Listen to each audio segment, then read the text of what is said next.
आज भी उस सुनसान रात की खामोशी में मेरे कानों में वो शब्द गूंजते हैं, हम गरीब हैं इसलिए तुझे हमारी परवाह नहीं। और फिर उस रात के बाद सब कुछ बदल गया। मैंने अपनी आंखों में अपने पिता का गुस्सा देखा और प्रिया की आंखों में एक ऐसी उदासी जिसे मैं कभी समझ ही नहीं पाया था। वो चली गई ये सोचकर कि मैंने उसे छोड़ दिया है, बस इसलिए कि मैंने उसे कभी वो सब खरीद कर नहीं दिया जो वो चाहती थी, बस इसलिए कि एक बार गुस्से में उसने मुझे छोट लोग कह दिया था। लेकिन क्या सच में यही वजह थी? क्या हमारी प्रेम कहानी का अंत इतना अधूरा और दर्दनाक होना ही लिखा था? आज भी वो सवाल मेरे जहन में एक दर्द बनकर चुभते हैं। भाई और बहनों, अगर आप चैनल को सब्सक्राइब नहीं करते तो हमारा उत्साह नहीं बढ़ता। आप ज़रूर हमारे चैनल को सब्सक्राइब करें और हमारे वीडियो को देखें। इस कहानी को पूरी तरह से महसूस करने के लिए अपने हेडफोन लगा लीजिए और हमारी दुनिया में खो जाइए। उत्तर प्रदेश के एक छोटे से गांव रामपुर की धूल भरी पगडंडियों पर पला बढ़ा राहुल आंखों में बड़े सपने लिए जी रहा था। उसके पिता रामलाल एक साधारण किसान थे जिनकी ज़मीन पर ही उनकी ज़िंदगी टिकी थी। रामलाल ने अपनी कमर तोड़ मेहनत से राहुल को पढ़ाया, पहले गांव के पास के एक छोटे से कॉलेज में, और फिर जब राहुल ने अपनी काबिलियत साबित की तो दिल्ली विश्वविद्यालय के प्रतिष्ठित कॉलेज में उसका दाखिला हो गया। वो दिन जब राहुल ने पहली बार दिल्ली की चकाचौंध देखी थी उसे आज भी याद है। गांव की सादगी से निकलकर महानगर की भीड़ में वो एक अजीब सा खोया हुआ महसूस कर रहा था। उसके कपड़े, उसकी भाषा, उसका रहन सहन, सब कुछ दिल्ली के चकाचौंध भरे माहौल से अलग था। विश्वविद्यालय में उसकी मुलाकात प्रिया से हुई। प्रिया दिल्ली के एक अमीर और संभ्रांत परिवार से थी। उसके माता पिता दोनों बड़े व्यवसायी थे और प्रिया ने अपनी पूरी जिंदगी ऐशो आराम में बिताई थी। पहली नज़र में दोनों के बीच कोई समानता नहीं थी। राहुल शांत स्वभाव का, गंभीर और पढ़ाई में लीन रहने वाला लड़का था, जबकि प्रिया चंचल, खुशमिजाज और अपने दोस्तों के बीच हमेशा छाई रहने वाली लड़की थी। लेकिन कहते हैं ना, विपरीत ध्रुव एक दूसरे को आकर्षित करते हैं। उनकी दोस्ती धीरे धीरे पनपने लगी। राहुल को प्रिया की बेफिक्री अच्छी लगती थी और प्रिया को राहुल की सादगी और उसकी आंखों में छिपी गंभीरता। शुरुआत में उनके बीच कई छोटी मोटी नोकझोंक होती थी। प्रिया को राहुल का हर बात पर हिसाब किताब करना, छोटी छोटी चीज़ों पर भी सोचना अटपटा लगता था। उसे याद है, एक बार दोस्तों के साथ कैफ़े में कॉफ़ी पीने के बाद राहुल ने अपनी कॉफ़ी का बिल खुद चुकाया था, जबकि बाकी सबने बिल शेयर किया था। प्रिया ने हंसते हुए पूछा था, राहुल तुम इतने कंजूस क्यों हो? हम सब दोस्त हैं, क्या फ़र्क पड़ता है? राहुल ने सिर्फ मुस्कुराकर कहा था, प्रिया मेरे लिए ये छोटी सी कॉफ़ी भी बहुत मायने रखती है। मैं अपने पिता की मेहनत का एक भी पैसा बेकार नहीं जाने देना चाहता। प्रिया ने तब उसके शब्दों का गहरा अर्थ नहीं समझा था, लेकिन उसके मन में राहुल के प्रति एक सम्मान ज़रूर पैदा हुआ था। धीरे धीरे उनकी दोस्ती प्यार में बदल गई। राहुल ने कभी सोचा नहीं था कि वो प्रिया जैसी लड़की से प्यार करेगा, और प्रिया ने कभी कल्पना नहीं की थी कि उसे राहुल जैसा लड़का पसंद आएगा। उनके प्यार में उनकी पृष्ठभूमि की दीवारें धुंधली पड़ गई थीं। वे घंटों लाइब्रेरी में साथ बैठकर पढ़ते, कैंटीन में चाय की चुस्कियों के साथ भविष्य के सपने बुनते। राहुल के लिए प्रिया उसकी दुनिया थी और प्रिया के लिए राहुल उसका सहारा। लेकिन हर प्रेम कहानी में कुछ चुनौतियां होती हैं। राहुल हमेशा इस बात को लेकर चिंतित रहता था कि वो प्रिया को वो सब नहीं दे सकता जो वो डिज़र्व करती है। प्रिया को अक्सर महंगे कपड़े, ब्रांडेड सामान और दोस्तों के साथ पार्टियां करते देख राहुल के मन में एक टीस उठती थी। उसे याद है, एक बार प्रिया का जन्मदिन था। प्रिया ने अपनी इच्छा जाहिर की थी कि उसे एक खास ब्रांड का नेकलेस पसंद है। राहुल ने अपनी सारी बचत जोड़ दी, यहाँ तक कि अपने कुछ दोस्तों से पैसे उधार भी लिए, लेकिन फिर भी वो नेकलेस उसकी पहुंच से बाहर था। उस दिन राहुल बहुत उदास हो गया था। प्रिया ने जब राहुल की उदासी देखी तो उसने पूछा, क्या हुआ राहुल, तुम इतने खोए खोए से क्यों हो? राहुल ने हिचकिचाते हुए उसे नेकलेस के बारे में बताया। प्रिया ने प्यार से उसका हाथ पकड़ा और कहा, राहुल मुझे किसी महंगे तोहफे की ज़रूरत नहीं है, तुम्हारा प्यार ही मेरे लिए सबसे बड़ा तोहफा है। लेकिन राहुल के मन में ये बात घर कर गई थी कि वो प्रिया के लायक नहीं है, कि वो उसे खुश नहीं रख सकता। एक शाम कॉलेज के बाद वे दोनों एक मॉल में थे। प्रिया की कुछ सहेलियां भी उनके साथ थीं। प्रिया की एक सहेली ने एक बहुत महंगी ड्रेस खरीदी और राहुल से मजाक में कहा, राहुल तुम भी प्रिया को ऐसी ही कोई ड्रेस क्यों नहीं दिलाते? राहुल के पास जवाब नहीं था, उसके चेहरे पर उदासी छा गई। प्रिया ने उसे संभालने की कोशिश की, लेकिन उस दिन शायद प्रिया खुद भी थोड़ी परेशान थी। उसके घर में किसी बात पर बहस हुई थी या कॉलेज की पढ़ाई का दबाव था। गुस्से और निराशा में प्रिया ने राहुल की तरफ देखा और अनजाने में उसके मुंह से निकल गया, तुम मुझे क्या दिलाओगे राहुल? तुम तो मेरे लिए छोटी मोटी चीज़ें भी नहीं खरीद सकते।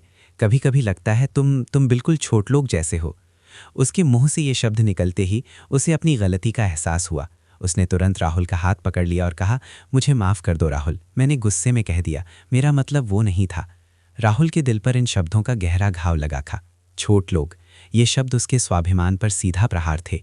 उसे याद आया उसके पिता रामलाल की मेहनत, उनके त्याग। उसने प्रिया का हाथ धीरे से छुड़ा लिया। उसकी आंखों में नमी थी, लेकिन उसने एक शब्द भी नहीं कहा। वो बस वहां से चला गया। प्रिया वहीं खड़ी उसे जाते हुए देखती रही, उसकी आंखों में आंसू थे। कई दिनों तक राहुल ने प्रिया से बात नहीं की। प्रिया ने उसे मनाने की बहुत कोशिश की, बार बार माफ़ी मांगी। उसे अपनी गलती का बहुत ज़्यादा पछतावा था। आखिरकार राहुल का दिल पिघल गया। वो प्रिया से बहुत प्यार करता था और जानता था कि प्रिया ने ये सब गुस्से में कहा था। उसने प्रिया को माफ़ कर दिया, लेकिन छोटलोक वाले शब्द उसके जहन में कहीं गहरे बैठ गए थे। उसने खुद से वादा किया कि वो कभी प्रिया को ये महसूस नहीं होने देगा कि वो उसके लायक नहीं है। कुछ सालों बाद उनकी पढ़ाई पूरी हुई। राहुल ने एक अच्छी कंपनी में नौकरी पा ली थी और प्रिया ने भी अपने परिवार के व्यवसाय में हाथ बटाना शुरू कर दिया था। उनका प्यार और गहरा हो गया था। उन्होंने शादी करने का फैसला किया। प्रिया के माता पिता को शुरुआत में थोड़ी आपत्ति थी, क्योंकि राहुल एक साधारण परिवार से था, लेकिन प्रिया के दृढ़ निश्चय और राहुल के अच्छे स्वभाव ने उन्हें मना लिया। आखिरकार एक भव्य समारोह में उनकी शादी हो गई। शादी के बाद राहुल ने प्रिया से कहा, प्रिया, मैं चाहता हूं कि हम कुछ दिन गांव चलें। मेरे माता पिता ने तुम्हें अभी तक ठीक से देखा नहीं है, वे बहुत खुश होंगे। प्रिया ने तुरंत हाँ कर दी। उसे भी राहुल के गांव और उसके परिवार से मिलने की उत्सुकता थी। वे दोनों रामपुर के लिए निकल पड़े। गांव पहुंचने पर राहुल के माता पिता की खुशी का ठिकाना नहीं था। रामलाल और उनकी पत्नी राधा ने अपनी बहू का जोरदार स्वागत किया। प्रिया ने भी पूरी कोशिश की गांव के माहौल में ढलने की। वो सुबह जल्दी उठती, राधा के साथ चूल्हे पर रोटी बनाने की कोशिश करती और गांव की औरतों से घुलने मिलने की कोशिश करती। राहुल को प्रिया का ये रूप देखकर बहुत अच्छा लगता था। उसे लगता था कि उसकी प्रिया ने सब कुछ अपना लिया है। लेकिन रामलाल के मन में कहीं कहीं एक अजीब सी बेचैनी थी। उन्हें प्रिया का शहरी रहन सहन, उसका बात करने का तरीका और कभी कभी उसकी आधुनिक सोच थोड़ी अटपटी लगती थी। उन्हें डर था कि कहीं उनकी बहू उनके बेटे को उनसे दूर न कर दे। गांव के कुछ लोग भी रामलाल के कान भरते रहते थे। देखो रामलाल, तुम्हारा बेटा तो बड़े लोगों से रिश्ता जोड़ लिया है, अब वो हमें क्यों याद रखेगा? शहर की लड़की है, गांव में कब तक रहेगी? ऐसी बातें रामलाल के मन में शक के बीज बो रही थीं। प्रिया भी महसूस कर रही थी कि रामलाल उसे कभी कभी अजीब नज़रों से देखते हैं। वो समझ नहीं पा रही थी कि क्या गलत हो रहा है। उसने अपनी तरफ से पूरी कोशिश की थी, लेकिन शायद वो रामलाल के मन में बैठी असुरक्षा को दूर नहीं कर पा रही थी। एक रात प्रिया और राहुल अपने कमरे में थे। तभी उन्होंने बाहर से रामलाल की तेज आवाज़ सुनी। रामलाल बहुत गुस्से में थे और राहुल को डांट रहे थे। प्रिया ने दरवाजे के पास जाकर सुना। रामलाल चिल्ला रहे थे, राहुल, तू हमें भूल गया है क्या? तू शहर जाकर बड़े लोगों से रिश्ता बनाकर हमें गरीब समझकर छोड़ दिया है क्या? मैंने तुझे किन उम्मीदों से पढ़ाया था? तूने तो हमें ही पराया कर दिया। तू अपनी उस शहर वाली लड़की के साथ खुश है, लेकिन हमारे बारे में तूने कभी सोचा? राहुल ने समझाने की कोशिश की। पिताजी, आप क्या कह रहे हैं? मैं आपको कैसे भूल सकता हूँ? प्रिया ने भी तो सब कुछ अपना लिया है। अपना लिया है? रामलाल ने गुस्से में कहा। क्या अपना लिया है? मैंने देखा है उसे, वो अपनी दुनिया में खोई रहती है। हमारे तौर तरीके उसे पसंद नहीं आते। और तू भी उसी के रंग में रंग गया है। हम गरीब हैं, इसलिए तुम्हें हमारी परवाह नहीं। तू अपनी उस लड़की के बगल में अब और नहीं जाएगा। मुझे नहीं चाहिए ऐसा रिश्ता जो हमें छोटा महसूस कराए। राहुल का दिल टूट गया था। वो अपने पिता को समझा नहीं पा रहा था। उनके शब्द सीधे उसके दिल में चुभ रहे थे। हम गरीब हैं, इसीलिए तुम्हें हमारी परवाह नहीं। ये शब्द उसके बचपन से जुड़े थे, उसकी सारी मेहनत से जुड़े थे। उसे लगा कि उसके पिता भी उसे छोट लोग ही समझ रहे हैं, अपनी गरीबी के कारण। प्रिया ने ये सब सुना। उसका दिल एक झटके में टूट गया। रामलाल के शब्द, हम गरीब हैं, इसीलिए तुम्हें हमारी परवाह नहीं, और तू अपनी उस लड़की के बगल में अब और नहीं जाएगा, उसके कानों में गूंज रहे थे। उसे लगा कि रामलाल उसे ही दोषी ठहरा रहे हैं। और फिर उसे याद आया वो दिन जब उसने राहुल को गुस्से में छोट लोग कहा था। उसे लगा कि रामलाल के गुस्से का असली कारण वो ही है। उसने सोचा, ओह, तो ये सब मेरी वजह से हो रहा है। मैंने राहुल के माता पिता को भी चोट पहुंचाई थी। मैंने उसे छोट लोग कहा था, उसके परिवार की गरीबी का मजाक उड़ाया था। राहुल को भी शायद अब अपनी गलती का एहसास हो गया है। उसे लगा होगा कि उसने एक छोट लोग लड़की से शादी कर ली जो उसके परिवार के लायक नहीं है। रात भर प्रिया सो नहीं पाई।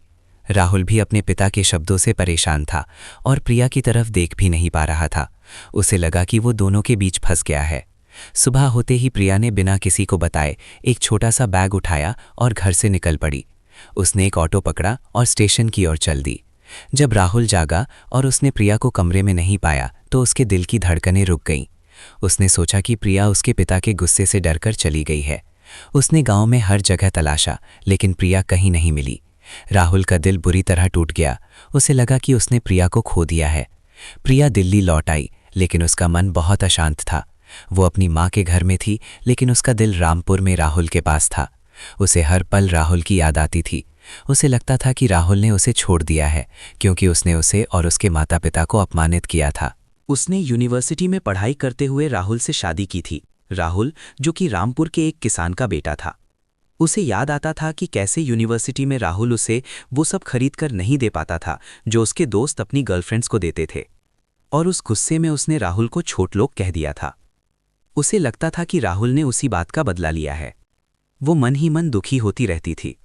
मैं कैसे उस व्यक्ति के साथ रहूंगी जो मुझे सिर्फ इसलिए छोड़ गया क्योंकि मैंने उसे गुस्से में अपशब्द कहे थे? क्या मेरा प्यार इतना कमजोर था कि एक गलती पर उसने मुझे छोड़ दिया? कई महीने बीत गए। राहुल ने प्रिया को बहुत ढूंढा, लेकिन उसे उसका कोई सुराग नहीं मिला।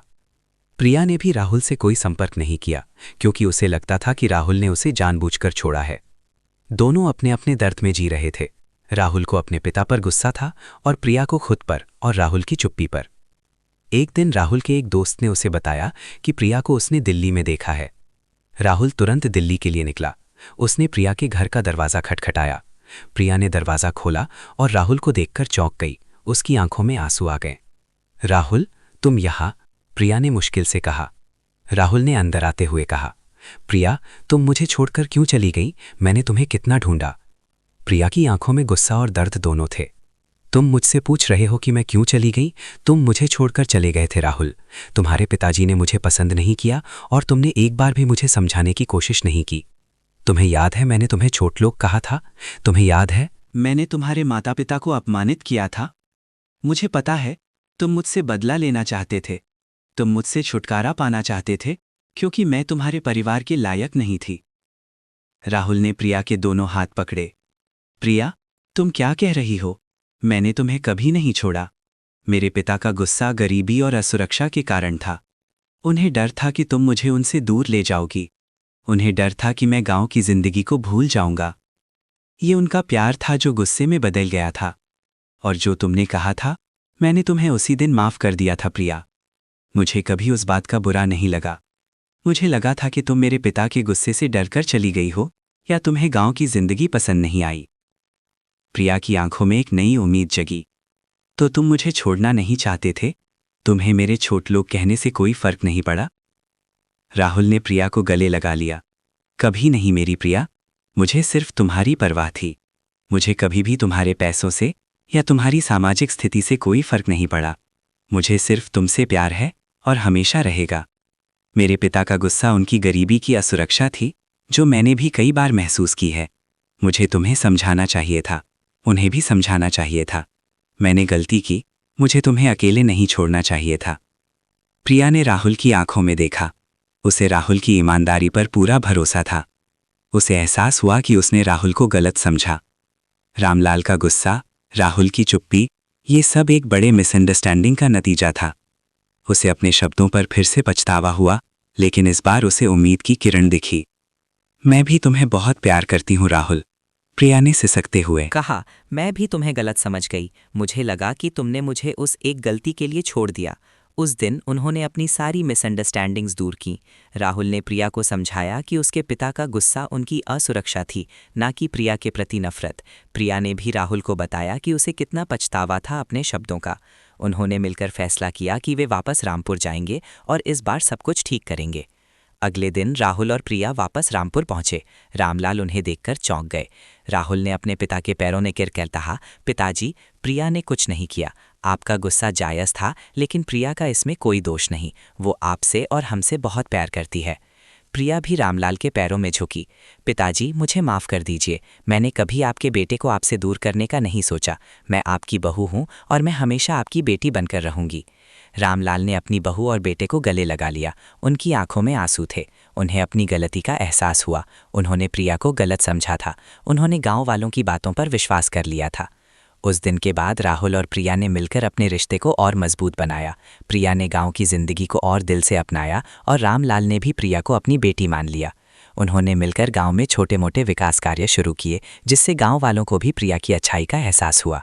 राहुल ने भी अपनी नौकरी के साथ साथ गांव के लोगों की मदद करना शुरू किया। उनकी प्रेम कहानी एक उदाहरण बन गई कि कैसे प्यार हर दीवार को तोड़ सकता है, अगर उसमें समझदारी और विश्वास हो। प्रिया अब कभी कभी उस दिन को याद करती है जब उसने राहुल को छोड़ लो कहा था, और उसके मन में एक अजीब सा दर्द उठ जाता है। लेकिन फिर उसे राहुल का प्यार और विश्वास याद आता है, और वो जानती है कि उनका रिश्ता अब हर चुनौती का सामना कर सकता है। हाँ, कभी कभी मन उदास हो जाता है जब उसे उस दिन की कटुता याद आती है, लेकिन अब वो जानती है कि उनका प्यार उन सभी कड़वी यादों से कहीं ज़्यादा मजबूत है। तो दोस्तों, ये थी राहुल और प्रिया की कहानी, प्यार, मिसअंडरस्टैंडिंग और सुलह की कहानी। उम्मीद है आपको ये कहानी पसंद आई होगी।